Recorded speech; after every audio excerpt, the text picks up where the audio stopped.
Macam mana saya terima kalau kena kecam? Terutama kalau kita ni berniaga, memang orang akan selalu pandang kan. Bagi saya, itu adalah kata-kata di angin lalu.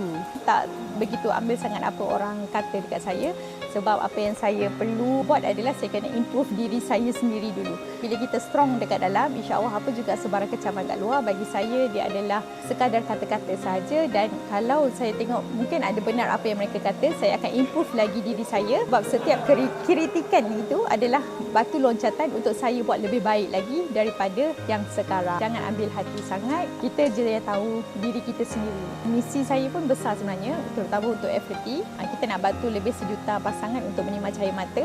Alhamdulillah sekarang dah 6,000 plus. Setakat direkodkan, visi terlalu besar. Apa juga yang orang cakap, insya-Allah kita dapat tempuhi. Kita betulkan balik nama itu kita. Kenapa kita berbisnes? Untuk bantu orang lebih ramai lagi. Yang penting kita nak Allah pandang apa juga ikhtiar usaha kita dalam mengembangkan bisnes ni, dalam membantu lebih ramai lagi umat dekat luar sana.